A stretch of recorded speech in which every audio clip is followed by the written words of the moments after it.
नमस्कार प्यारे बच्चों, आपका अपना चैनल टेंथ ऑफ स्टडी में आप लोगों का बहुत बहुत स्वागत करते हैं। तो जी हाँ प्यारे बच्चों, कैसे हैं? उम्मीद है कि आप लोग अच्छे और स्वास्थ्य से होंगे और इस समय पढ़ाई कर रहे होंगे। तो जी हाँ प्यारे बच्चों, आज हम बायोलॉजी के मोस्ट इंपोर्टेंट क्वेश्चनों को इस वीडियो में कवर करने वाला हूँ, जो आपके लिए बहुत ही हेल्पफुल होने वाला है। तो जी हाँ प्यारे बच्चों, आप शुरू से लेकर अंत तक बने रहिएगा। तो इसमें जो है सबसे पहले 9 ऑब्जेक्टिव क्वेश्चनों को कवर करेंगे, जो आपके लिए बहुत ही इंपॉर्टेंट है। और वहीं पर जो है प्यारे बच्चों, आपका जो 4 लघु उत्तरीय प्रश्नों को लेंगे, ठीक है। इनके बाद दीर्घ उत्तरीय प्रश्नों को 4 को लेंगे।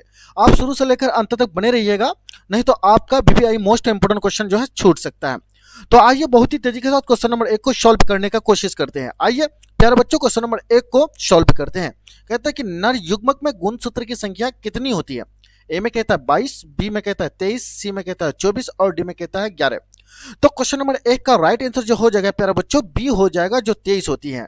नर युग्मक में गुणसूत्र की संख्या कितनी होती है प्यारे बच्चों? 23 होती है। आइए क्वेश्चन नंबर 2 को कवर करते हैं कि अंडाणु निषेचित होता है। अंडाणु निषेचित होता है क्या? ए कहता है कि योनि में, बी में कहता है गर्भाशय में, सी में कहता है अंडाशय में और डी में कहता है फाइलोपियन नालिका में। तो क्वेश्चन नंबर 2 का राइट आंसर जो हो जाएगा प्यारे बच्चों, डी हो जाएगा, जो फाइलोपियन नालिका में हो जाएगा। आइए क्वेश्चन नंबर 3 को कवर करते हैं प्यारे बच्चों कि निम्न में से कौन सा मादा जनतंत्र का भाग नहीं है। कह रहा है कि निम्न में से कौन सा मादा जनतंत्र का भाग नहीं है प्यारे बच्चों। ए में कहता है अंडाशय, बी कहता है गर्भाशय, सी में कहता है शुक्रवाहिका और डी में कहता है कि डिंब वाहिनी। तो क्वेश्चन नंबर 3 का राइट आंसर जो हो जाएगा प्यारे बच्चों, सी हो जाएगा, जो शुक्रवाहिका हो जाएगा। मादा जनतंत्र का भाग नहीं है। आइए क्वेश्चन नंबर 4 को कवर करते हैं कि एंड्रोजन क्या है। एंड्रोजन क्या है प्यारे बच्चों? ए कहता है नरलिंग हार्मोन, बी कहता है मादा लिंग हार्मोन और सी में कहता है कि पाचक रस और डी में कहता है इनमें से कोई नहीं। तो क्वेश्चन नंबर 4 का राइट आंसर जो हो जाएगा प्यारे बच्चों, ए हो जाएगा, नरलिंग हार्मोन जो है एंड्रोज मतलब है, ठीक है प्यारे बच्चों। क्या है? नरलिंग हार्मोन है, ठीक है। 4 का राइट आंसर हो जाएगा। आइए क्वेश्चन नंबर 5 को कवर करते हैं प्यारे बच्चों। कहता है कि निम्नलिखित में से कौन सा उभयलिंगी है? ए में कहता है कि केंचुआ, बी में कहता है कि मेढक, सी में कहता है मछली और डी में कहता है कछुआ। तो क्वेश्चन नंबर 5 का जो है राइट आंसर जो हो जाएगा प्यारे बच्चों, ए हो जाएगा, जो कछुआ हो जाएगा, जो उभयलिंगी है। आइए क्वेश्चन नंबर 6 को कवर करते हैं प्यारे बच्चों। कुछ शुक्राणु का निर्माण होता है, जो होता है तो वो क्या है? ए ऑप्शन में कहता है वृषण में, बी कहता है गर्भाशय में, सी में कहता है अंडाशय में, डी में कहता है इनमें से सभी। तो क्वेश्चन नंबर 6 का राइट आंसर जो हो जाएगा प्यारे बच्चों, ए हो जाएगा। क्या हो जाएगा? ए हो जाएगा, जो वृषण में हो जाएगा। आइए क्वेश्चन नंबर 7 को कवर करते हैं प्यारे बच्चों। क्वेश्चन नंबर 7 में कहता है कि निम्नलिखित में से नर युग्मक कौन है? ए में कहता है शुक्राणु, बी में कहता है अंडाणु, सी में कहता है योनि, डी में कहता है फाइलोपियन नालिका। क्वेश्चन नंबर 7 का राइट आंसर जो हो जाएगा प्यारे बच्चों, क्या हो जाएगा? क्वेश्चन नंबर 7 का ए हो जाएगा प्यारे बच्चों, जो शुक्राणु हो जाएगा। आइए क्वेश्चन नंबर 8 को कवर करते हैं कि मानव में नर जनन ग्रंथियां क्या कहलाता है प्यारे बच्चों। ए कहता है वृषण कहलाता है, बी में कहता है कि अधिवृषण, सी में कहता है कि शुक्राशय और डी में कहता है शुक्र जनन नालिका। क्वेश्चन नंबर 8 का राइट आंसर जो हो जाएगा प्यारे बच्चों, ए हो जाएगा, जो वृषण हो जाएगा। मानव में नर जनन ग्रंथि कहलाता है कौन? वृषण कहलाता है। आइए क्वेश्चन नंबर 9 को कवर करते हैं प्यारे बच्चों की भ्रूण, ठीक है, क्या कहता है कि भ्रूण का विकास जो होता है तो वो किससे होता है? कि अंडाशय में, बी में कहता है योनि में, सी में कहता है गर्भाशय में, डी में कहता है फैलोपियन यानी ट्यूब में। तो क्वेश्चन नंबर 9 का राइट आंसर जो हो जाएगा प्यारे बच्चों, सी हो जाएगा आपका, जो गर्भा में होता है, ठीक है। भ्रूण का विकास कहाँ होता है? गर्भाशय में होता है, ठीक है प्यारे बच्चों। तो जी हाँ प्यारे बच्चों, ये जो है 9 ऑब्जेक्टिव मोस्ट इंपोर्टेंट क्वेश्चन था, ठीक है प्यारे बच्चों। अब हम लघु उत्तरीय प्रश्नों को सॉल्व करने का कोशिश करते हैं। आप शुरू से लेकर अंत तक बने रहिएगा, ठीक है। आइए क्वेश्चन नंबर 1 को कवर करते हैं कि लैंगिक जनन का क्या महत्व है।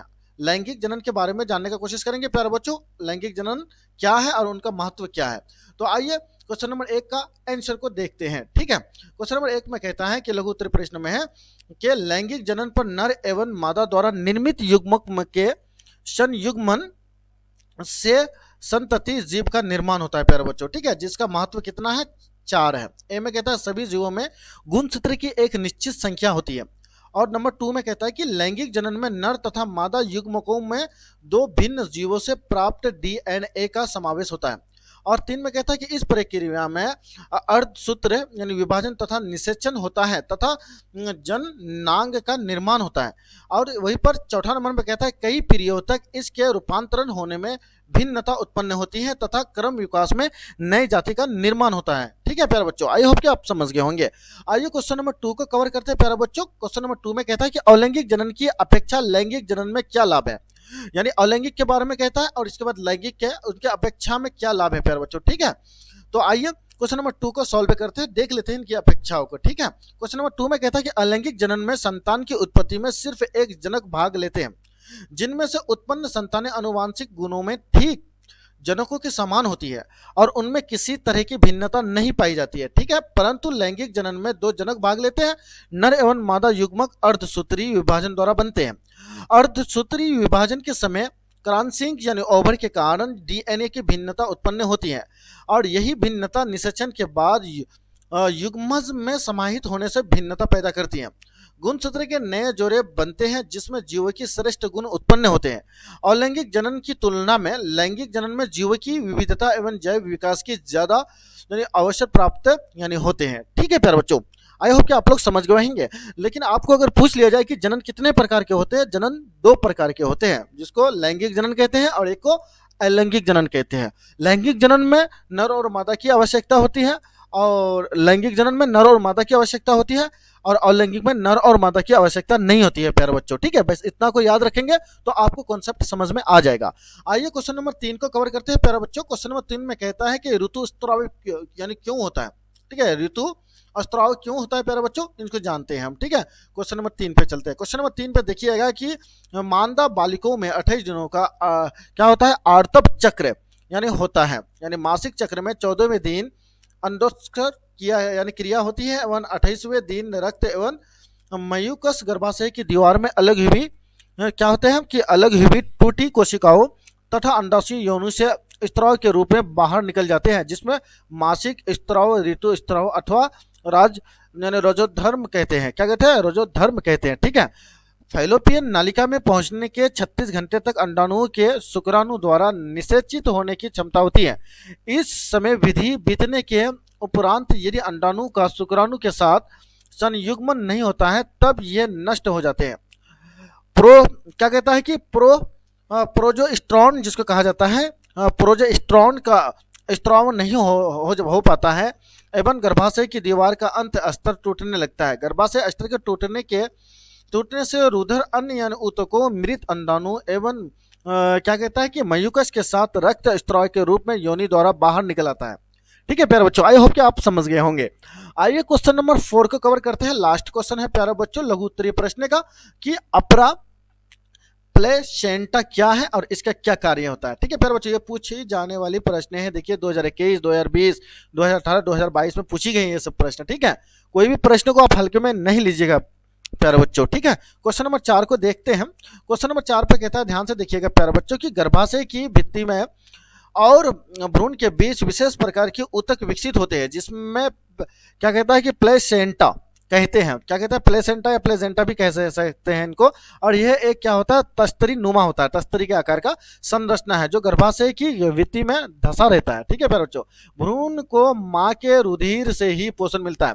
माँ से भ्रूण को उपरा होता है, क्या होता है कि उपरा प्लेसेंटा के द्वारा ही यानी ग्लूकोज, ऑक्सीजन एवं अन्य पदार्थों का स्थानांतरण होता है। भ्रूण तथा माँ के बीच पोषक पदार्थों का अथवा अपशिष्ट यानी पदार्थों का आदान प्रदान प्लेसेंटा के द्वारा होता है। ठीक है प्यारे बच्चों, तो आप समझ गए होंगे। आइए दीर्घ उत्तरीय प्रश्नों को कवर करने का कोशिश करते हैं प्यारे बच्चों। आप भागिएगा मत, ठीक है, नहीं तो आपका क्वेश्चन जो है छूट सकता है। ठीक है, आपको कोई अगर इनमें से कोई इंपॉर्टेंट पार्ट अगर आपको लगे तो आप उसको जो है नोट कर सकते हैं अपने कॉपी में प्यारे बच्चों। ठीक है, अगर आपको किसी भी तरह का पीडीएफ चाहिए तो आप इस नंबर पर जो है कॉल कर सकते हैं, आप नोट कीजिएगा। ठीक है, 6299 644055। ठीक है प्यारे बच्चों, इसको जो है क्या करेंगे आप नोट करेंगे प्यारे बच्चों। ठीक है, किसी भी तरह का आपको पीडीएफ चाहिए तो आपको जो है इस नंबर पे जो है आपको व्हाट्सएप करना है, आपको पीडीएफ मिल जाएगा फ्री कॉस्ट में। ठीक है प्यारे बच्चों, आइए दीर्घ उत्तरीय प्रश्न में से सबसे पहले क्वेश्चन नंबर 1 को सॉल्व करते हैं कि मानव के मादा जनन तंत्र का नामांकित चित्र बनाएं। आपको जो है 1 या 2 प्रश्न जो है चित्र से संबंधित जो है देखने को मिलेंगे Bihar board matric examination hall में। ठीक है प्यारे बच्चों, तो इसको याद रखेंगे, मानव के मादा जनन तंत्र का नामांकित चित्र बनाना है। आप सोचेंगे कि ये चित्र को कैसे बनाएंगे, तो जी हाँ प्यारे बच्चों, आप अगर 1-2 बार अगर रिवाइज कर लेंगे तो आप आसानी से जो है इस चित्र को बना सकते हैं। ठीक है, दीर्घ उत्तरीय प्रश्न है, ठीक, उनमें से जो है आपको पूछेगा चित्र, और जिनमें से आपको जो है 10 नंबर का भी पूछ सकता है, 5 नंबर का भी पूछ सकता है। ठीक है, इस तरह से जो है आपको पूछेगा। ठीक, तो जी हाँ प्यारे बच्चों, देख लीजिए, एक नजर देख लीजिए। ठीक है, ये क्या था, ये जो है दीर्घ उत्तरीय प्रश्न का जो है ये चित्र था, किस चीज का चित्र था, मानव के मादा जनन तंत्र का नामांकन चित्र। अगर आपको कहेगा मानव के मादा जनन तंत्र का मांगेगा तो आपको इस तरह का चित्र बना लेना है। ठीक है प्यारे बच्चों, और आसानी से आप बना लेंगे। आप इनमें से अगर हूबहू नहीं पाएंगे तो थोड़ा बहुत इनसे मिलता जुलता अगर बना लेंगे तो आपको नंबर जो है मिल जाएगा। ठीक है, अब देख लीजिए इनके पार्ट्स, कौन सा पार्ट्स कहाँ पर है। ठीक है, जिसको अंडा वाहिका कहा जाता है, इनको अंडा वाहिका कहा जाता है। ठीक है, इन्हीं का दूसरा नाम क्या है प्यारे बच्चों, फाइलोपियन यानी ट्यूब, इन्हीं का दूसरा नाम है। ठीक है, और ये है अंडाशय है, ये है गर्भाशय है। ठीक है, ये क्या है, ग्रीवा है, और ये है योनि है। ठीक है प्यारे बच्चों, आइए क्वेश्चन नंबर 2 को कवर करते हैं प्यारे बच्चों। ठीक है, बिल्कुल इजी है। ठीक, नर जनतंत्र का नामांकित चित्र बनाए एवं उसके कार्यों का वर्णन करें। यहाँ कहता है नर जनतंत्र, यहाँ मानव के मादा मांग रहा था, मादा में वो चित्र आ जाएगा जो आपको समझाए, और नर जनतंत्र का नामांकित चित्र बनाए एवं उसके कार्यों का वर्णन भी करना है। ठीक है, उनको बनाने के बाद उनके जो कौन कौन सा कार्य होता है, ठीक है, तो उनका कौन कौन सा वो कार्य करता है, तो आपको जो है उनके कार्यों का वर्णन भी करना है। ठीक है, 2, 4, 5, 10 लाइनों में जो है आपको उनका वर्णन भी लिख देना है, जिससे आपको जो है फुल नंबर मिल जाएगा। तो देखिएगा, यहाँ देखिए एक नजर क्वेश्चन नंबर 2 का। ठीक है, ये किसको, मानव का नर एवं जनतंत्र का ये है। ठीक है, और ये मानव मादा है, मादा जनतंत्र है। देखिए मादा जनतंत्र को याद रखिएगा, जहां मानव मादा मांगेगा तो इस तरह का आपको पिक्चर बनाना पड़ेगा। ठीक है, और जहां पर मानव का नर जनतंत्र मांगेगा तो आपको इस तरह से पिक्चर बनाना पड़ेगा। ठीक है, लेकिन ज्यादातर इस तरह का प्रश्न जो है ना पूछे जाते हैं एग्जाम में। ठीक है प्यारे बच्चों, ठीक है, 2 में देख लीजिएगा कि शुक्राशय किसको कहा जाता है, शुक्राशय का ये पार्ट है प्यारे बच्चों। ठीक है, और इसके मूत्र नालिका है, ये मूत्र नालिका है जिनसे मूत्र वगैरह मूत्र निकलते हैं, यूरिन निकलते हैं। ठीक है, और ये जो है क्या है, मूत्राशय है, जहां पर मूत्र जो है, यूरिन जो है एकत्रित रहते हैं, यानी जमा रहते हैं प्यारे बच्चों। ठीक है, और ये क्या है, प्रोस्टेट यानी ग्रंथि है। ठीक है, ये प्रोस्टेट ये भी शरीर का बहुत ही इंपॉर्टेंट पार्ट है प्यारे बच्चों। ठीक है, और ये देख लीजिएगा सीसन, ये सीसन हो गया, ये मूत्र मार्ग हो गया। ठीक है, इनसे जो है क्या कहते हैं कि ये मूत्र जो है निकलते हैं, ये बनते हैं, ये से मूत्र मार्ग हो गया, यहाँ से मूत्राशय में आते हैं, यहाँ इसके फिल्टर होकर के, ठीक है, वृक्क के माध्यम से, ठीक है, वो फिल्टर करते हैं, यहाँ आते हैं, इनके माध्यम से वो निकल आते हैं प्यारे बच्चों। ठीक है, शुक्रवाहिनी ये हो गया, ये शुक्रवाहिनी हो गया। ठीक है, और ये वृषण हो गया। ठीक है, आई होप कि आप लोग समझ गए होंगे, लेकिन इनका वर्णन थोड़ा सा एक नजर देख लीजिए प्यारे बच्चों के। नर जनन तंत्र के अंतर्गत निम्नलिखित अंग होते हैं, जिसको वृषण क्या कहता है कि वृषण कोष। ठीक है, जैसे अधिवृषण यानी शुक्रवाहन, शुक्राशय यानी प्रोस्टेट यानी ग्रंथि, शीशन इत्यादि वगैरह है। तो वृषण क्या कहता है, उदर गुहा से बाहर वृषण कोष में स्थित होता है। वृषण की संख्या 2 होती है। वृषण की कोशिकाएं द्वारा नर युग्मक अर्थात शुक्राणुओं का निर्माण होता है। वृषण के द्वारा टेस्टोस्टेरोन यानी हार्मोन स्त्रावित यानी किए जाते हैं, जिसके द्वारा ही क्या होता है कि यौन अवस्था का लक्षणों का नियंत्रण होता है। यानी वृषण के द्वारा उत्पन्न होने वाले शुक्राणु अधिवृषण से शुक्राणु अधिवृषण या नामक कुंडलित नली में पहुंचते हैं। अधिवृषण से शुक्राणु क्या होते हैं, लंबी नली, जिसको शुक्रवाहिका में पहुंचते हैं। यानी शुक्राशय जो होता है प्यारे बच्चों, यानी शुक्राशय की नलिका में जुड़कर एक क्या होता है, स्खलन नलिका निर्माण करती है। ठीक है, दोनों स्खलन नलिका एक पुरस्त्र ग्रंथि में प्रवेश करती है। यानी पुरस्थ ग्रंथि में दोनों नालिकाएं मूत्राशय में आने वाली नली के साथ ही जुड़कर मूत्र मार्ग का निर्माण करती हैं। जैसे कि मैंने आप लोगों को समझा दिया, ठीक है, कि वो कैसे कैसे मूत्र मार्ग हैं, वो मूत्र मार्ग के माध्यम से वो मूत्राशय में जाते हैं, मतलब वृक्क के पास जाते हैं, वृक्क उनको फिल्टर करते हैं, ठीक है, और फिल्टर करके जो है जिसको जितना ब्लड बनाना है, ठीक है, फ्रेश करना है, वो फ्रेश करते हैं। ठीक है, और वो जो क्या करते हैं कि मूत्राशय तक यूरिन को पहुंचाता है, और वहाँ के जो है मूत्र नली द्वारा जो है वो बाहर निकल आते हैं। ठीक है, तो यही है, इसी के बारे में कहा गया है। ये नीचे के ओर से ही शीशन के मध्य से हुआ, शीशन के सिरे से ही मूत्र जनन छिद्र द्वारा बाहर की ओर खुलता है। शुक्राणु में एक छोर से पूंछ यानी जिसको टेल पाई जाती है, जिसको मतलब टेल कहता है पूंछ को, ठीक है, इंग्लिश नेम है, जिसकी सहायता से ही मादा जनन अंग की कोशिकाएं की ओर गति करते हैं। तो जी हाँ प्यारे बच्चों, क्वेश्चन नंबर 3 को कवर करते हैं। ठीक है, ये वर्णन था उनका। ठीक है प्यारे बच्चों, आइए क्वेश्चन नंबर जो है 3 को कवर करते हैं। बहुत ही तेजी के साथ जनन कितने प्रकार का होता है, अब जनन के बारे में जान लेते हैं। उससे पहले मैं आप लोगों को बताया कि जनन कितने प्रकार के होते हैं। ठीक है, तो आई होप कि आप समझ गए होंगे, तो आप आसानी से जो है इस प्रश्न को समझ लेंगे। आइए, जनन यानी जनन किसे कहते हैं, जनन क्या है। ठीक है, जनन एक ऐसी जीव प्रक्रम है जिसके द्वारा जीव अपनी संख्या में क्या कहते हैं वृद्धि करते हैं। प्रजनन की जीवों में एक ही विशिष्ट माध्यम है जिसके द्वारा सतत यानी जीवन में ही निरंतरता की कायम रहती है। जनन की प्रक्रिया द्वारा संतानों में उत्पन्न होती है, यानी जनन की ही परत आती है। जैसे कि जनन, कोई भी अगर जनन जो संतानें जो उत्पन्न होती हैं, जो मतलब मेल और फीमेल यानी कोई भी है, जिससे अगर मान लीजिए कि गाय हो गया, ठीक है, उनके पास सांड वगैरह हो गया, ठीक है, तो उसमें क्या होता है कि उनमें जो है लैंगिक मतलब वो क्या होता है, लैंगिक होता है, जिसमें नर और मादा की आवश्यकता होती है, ठीक है। समझे। इसमें देख लीजिएगा कि ये वृद्धि एक ही परिवर्तन द्वारा ही वयस्क बन जाते हैं तथा स्वयं जनन की प्रक्रिया द्वारा ही संतान उत्पन्न करने लगते हैं। जनन मुख्यतः रूप से दो प्रकार के होते हैं, जिसको मैंने बोला कि एक अलैंगिक जनन होता है, एक लैंगिक जनन होता है, ठीक है। अलैंगिक जनन प्रजनन यानी जिसको अलैंगिक प्रजनन यानी अलैंगिक जनन, जिसको अलैंगिक प्रजनन भी कहते हैं, अलैंगिक भी कहते हैं, ठीक है। अलैंगिक प्रजनन क्या है कि अलैंगिक जनन में संतान की उत्पत्ति में सिर्फ एक जनक भाग लेते हैं। अलैंगिक विधि के द्वारा ही प्रजनन मुख्य रूप से उन जीवों में होता है जिनकी शारीरिक संरचना सरल होती है, जैसा कि एक कोशिकीय प्राणियों, पौधे, सूक्ष्म जीवों तथा बहुकोशीय प्राणियों इत्यादि में अलैंगिक प्रजनन पाई जाती है। समझ गए? आई होप कि आप लोग समझ गए। उसमें नर और मादा की आवश्यकता नहीं होती है, क्योंकि पेड़ और पौधों में तो नर की आवश्यकता नहीं होती, नर और मादा की, ठीक है। जिनके द्वारा जो क्या होता है कि वो क्या होता है, सूक्ष्म यानी जीवों में बहुकोशिकीय प्राणी का भी अलैंगिक यानी क्या प्रजनन यानी पाया जाता है, ठीक है। आइए क्वेश्चन नंबर 2 में कहता है कि लैंगिक जनन। लैंगिक जनन क्या है? लैंगिक जनन में दो क्या कहता है जनक भाग लेते हैं, जिसके माध्यम से जो है तभी तो उनका मतलब क्या होते हैं, परिवार बढ़ते हैं, ठीक है, परिवार बनते हैं, ठीक। जिसमें एक नर यानी मेल तथा दूसरा फीमेल, नर और मादा की दोनों की आवश्यकता होती है, जिनके माध्यम से तब जो है उनका क्या होता है, परिवार मतलब बनते हैं, ठीक है। जैसे कि गाय हो गया, भैंस हो गया, जानवर यानी हो गया, ठीक है, मेढक वगैरह हो गया, ठीक। इनके बाद जो है बहुत सारे मतलब हो गया, ठीक है, जानवरों में से, किट्स में वगैरह में से, जिसमें नर और मादा की आवश्यकता होती है, ठीक है, और अलैंगिक जनन में नहीं होती है, ठीक।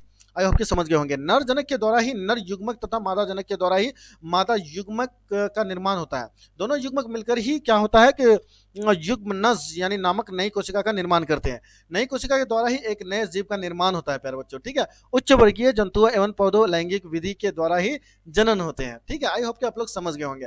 लास्ट क्वेश्चन को देख लीजिए प्यारे बच्चों, ठीक है। अभी तक मेरा चैनल को अगर सब्सक्राइब नहीं किया है तो सब्सक्राइब करके शेयर कर दीजिए अपने दोस्तों को, ताकि इस तरह का वीडियो का फायदा आप भी उठा पाएंगे और आपके सभी दोस्त भी उठा पाएंगे। तो आइए लास्ट क्वेश्चन को देख लेते हैं। लैंगिक तथा अलैंगिक जनन की 5 अंतर लिखे। आपको अंतर लिखने के लिए कह देगा तो आप आसानी से अंतर लिख लेंगे। तो क्वेश्चन नंबर 4 को देख लीजिए प्यारे बच्चों, ठीक है। मैं 6 अंतरों को बताऊंगा और आपको जो है मतलब देखना है, ठीक है। क्वेश्चन नंबर 4 में कहता है इनका ये गुण है संलिप्तता। देखिए गुण में क्या है, अलैंगिक और लैंगिक में संलिप्तता भी है, जनन इकाई, समानता और कोशिकाएं, ठीक है, कोशिका विभाजन और जननांग, और देखिएगा लास्ट में क्या है, क्रम विकास है, ठीक है, उसको देखेंगे। तो जी हाँ प्यारे बच्चों, अभी तक अगर मेरा चैनल को अगर सब्सक्राइब करके शेयर आप अगर नहीं किए हैं तो प्यारे बच्चों सब्सक्राइब करके शेयर कर दीजिए अपने दोस्तों को, ठीक है। तो आइए तेजी के साथ इनको भी निकाल लेते हैं प्यारे बच्चों, ठीक है। तो देखिए कि अलैंगिक जनन और लैंगिक जनन में भिन्नता को देखिएगा, ठीक है, अंतर देखिएगा। इस प्रक्रिया में देखिए अलैंगिक जनन में क्या था, इस प्रक्रिया में ये एक कोशिका के अथवा एक जनक ही भाग लेते हैं, एक कोशिका और एक जनक भाग लेते हैं। इसमें क्या लेते हैं कि 2 जनक भाग लेते हैं, बस इतना को ही याद रखना है। क्या करना है, अलैंगिक जनन में क्या कहता है, इस प्रक्रिया में एक कोशिका अथवा एवं जनक ही भाग लेते हैं, और इसमें क्या होता है, इस प्रक्रिया में 2 कोशिका अथवा 2 युग्मक जो एक जनक अथवा 2 विभिन्न जनकों से उत्पन्न होकर साझेदारी होती है प्यारे बच्चों, ठीक है। उसके याद रखेंगे। अलैंगिक जनन में एक कोशिका अथवा होते हैं, ठीक है, एक कोशिका जनक होते हैं, उनमें क्या होता है 2 होते हैं, ठीक है। इतना अंतर को याद रखेंगे। जनक का पूरा शरीर अथवा एवं कोशिका या परवर्धन जनन इकाई हो सकती है, किसमें, अलैंगिक में। और लैंगिक में देखिए इनमें से जनक इकाई का युग्मक कहते हैं जो एक कोशिकीय तथा हैप्लाइड होता है, ठीक है प्यारे बच्चों। इसमें देखिएगा कुछ यानी 3 में देखिएगा कि इस प्रक्रिया में उत्पन्न यानी संतति अनुवांशिकी रूप से ही जनकों को समान होते हैं, ठीक है। और इसमें देखिएगा लैंगिक में इनमें संतति प्राय अपने जनकों से भिन्न होती है, अपने जनकों से भिन्न होती है। और इसमें क्या होते हैं, अनुवांशिकता रूप से ही जनकों से समान होते हैं, उनमें समान होते हैं, इसमें भिन्न होते हैं, ठीक है। देखिए 4 में देखिए कोशिका विभाजन, इस प्रक्रिया में केवल समसूत्री विभाजन होता है। और इसमें क्या होता है, इस प्रक्रिया में अर्धसूत्री विभाजन तथा निषेचन अहम है, ठीक है। क्या कहता है, समसूत्री विभाजन होता है और इसमें क्या कहता है, अर्धसूत्री होता है, ठीक है, यानी आधा। 5 में देखिएगा जननांग, ठीक है। अलैंगिक में क्या होता है, अलैंगिक में क्या होता है, इनमें से जननांग का निर्माण नहीं होता और इनमें से जननांग का निर्माण मुख्य रूप से होता है, ठीक है। तभी तो वो अपने परिवार को बढ़ाते हैं प्यारे बच्चों, ठीक है। देखिएगा 6 में देखिएगा थोड़ा धुंधला दिखता है प्यारे बच्चों, ठीक है। 6 में कहता है, ध्यान से देखिएगा कि क्रम विकास इसका मतलब इसमें होता है अलैंगिक में, कि इसमें क्या होता है, अलैंगिक में क्या होता है कि क्रम विकास इसका क्या होता है, इसका महत्व क्रम विकासीय नहीं होता है। क्रम विकासीय क्या होता है, में महत्व क्रम विकासीय नहीं होता, ठीक है, क्रम विकासीय नहीं होता, और कोई इसके द्वारा ही जातियों में महत्व विभिन्नता उत्पन्न होती है, ठीक है। अतः यह क्या होता है, इसका महत्व होते हैं। तो जी हाँ प्यारे बच्चों, अभी तक मेरा चैनल को सब्सक्राइब और शेयर नहीं किया, जम के सब्सक्राइब करके शेयर कर दीजिए। नेक्स्ट वीडियो आपके बीच लेकर के मिलूंगा। Thank you.